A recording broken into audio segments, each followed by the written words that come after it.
tonight. Walk just 20 steps away from the nearest light. No flashlight, no phone, no streetlights. Keep walking until you can't even see your own hands. Suddenly, the world feels unfamiliar. Every sound demands your attention. Every shadow could be hiding something. Your eyes search the darkness, but the darkness gives nothing back. For us, this feeling lasts only a few moments. The light is always waiting behind us. But for almost every generation before us, there was no switch to flip, no glowing window in the distance, no streetlights guiding the way home. When the sun disappeared, darkness became the world, and it stayed that way for hundreds of thousands of years. Nearly half of every human life unfolded beneath a sky without artificial light, not for one night, not for one season, but for almost the entire history of our species, which raises an extraordinary question. If every sunset brought danger, if every night limited what humans could see, if darkness made survival so much harder, why didn't it stop us? Because surviving the dark wasn't humanity's greatest achievement. What humans did after surviving changed everything. Every sunset brought the same challenge. Stay alive until morning. That was never guaranteed. The darkness hid almost everything. The ground beneath your feet, the path back to camp, and whatever might already be moving through the trees. Humans were never built to dominate the night. Compared with many predators, our vision was poor after sunset. We couldn't see very far. We couldn't detect danger until it was much closer.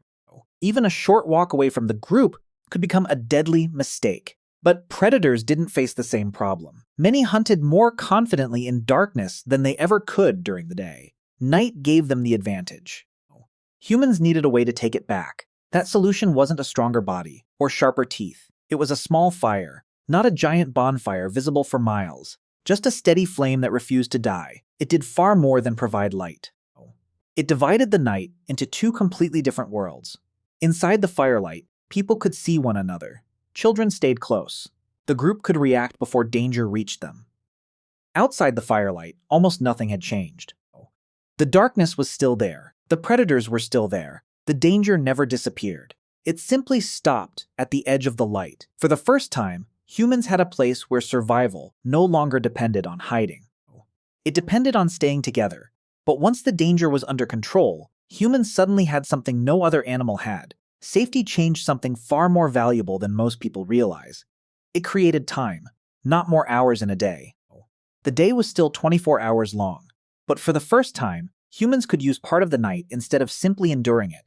That may sound ordinary. In reality, almost no other animal lives this way. When darkness falls, most animals have only two priorities: stay alive or sleep. Humans became different. The fire kept burning, the group stayed together. And for a few precious hours after the day's work was over, nobody needed to hunt.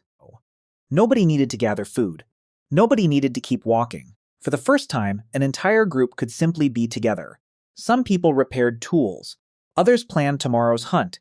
Children watched and learned by listening instead of doing. Older members shared experiences that no one else had lived long enough to collect. The flames illuminated more than faces. They allowed ideas, skills, and memories to pass from one generation to the next. Even the night sky became part of the classroom. With no artificial lights, every evening revealed thousands of stars. Parts slowly became familiar. Seasons became easier to predict. The world became easier to understand. Around a small circle of fire, humans gained something far more powerful than extra light. They gained shared time. And that may have become one of the greatest advantages our species ever developed. Yet the strangest part of the night happened after everyone finally closed their eyes. Eventually, the camp grew quiet. The conversations ended. The fire settled into glowing embers. One by one, people drifted to sleep.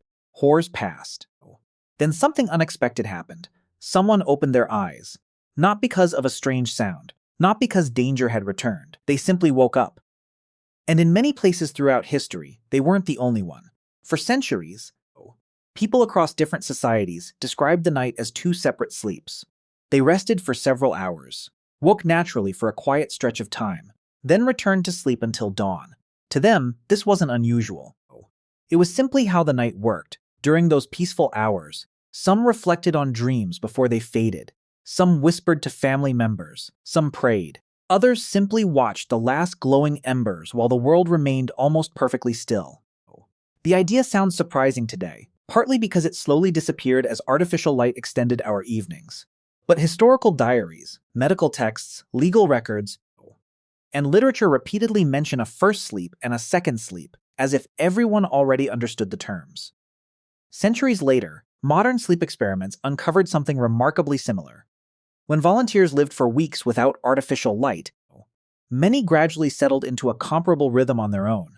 That doesn't mean every culture, or every prehistoric community, slept exactly this way. Human sleep has always varied across environments and traditions.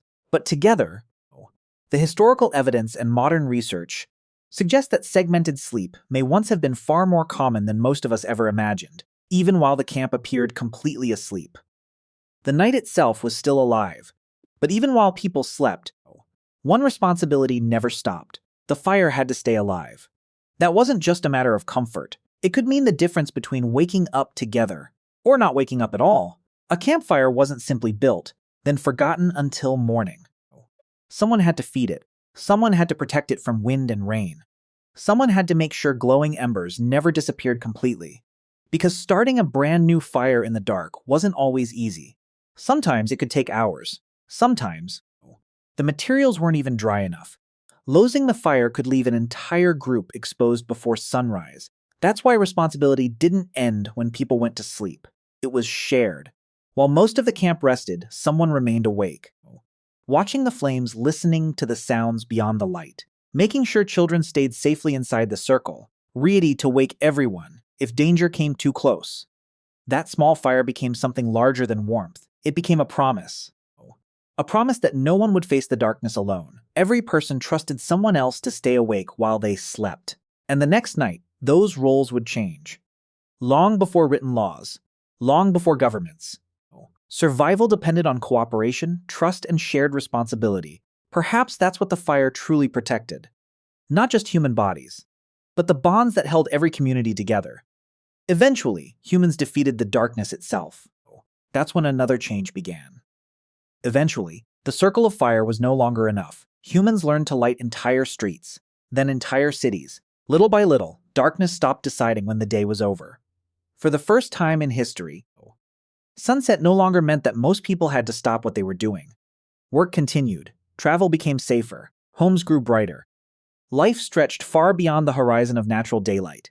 It was one of humanity's greatest achievements. But every achievement changes something in return. Artificial light didn't simply brighten the night. It reshaped the rhythm of everyday life. Evening became an extension of the day, instead of a transition into darkness. Today, very few people will ever experience the kind of night that surrounded almost every one of their ancestors. A sky untouched by electric lights, a silence broken only by wind, insects, and the sound of a distant fire. That doesn't mean the past was better. Modern lighting has made life safer, healthier, and more connected in countless ways. But it does mean we've forgotten what a truly natural night once felt like. For hundreds of thousands of years, the night wasn't empty time between 2 days. It was where humans learned to survive, to cooperate, to share knowledge, to rest, and perhaps to become human. The darkness didn't just surround our ancestors. In many ways, it helped shape who we are today. If you enjoyed this video, leave a comment and tell me what surprised you the most. A like really helps support the channel. And if you love exploring humanity's forgotten history, be sure to subscribe. Thanks for watching, and I'll see you in the next one.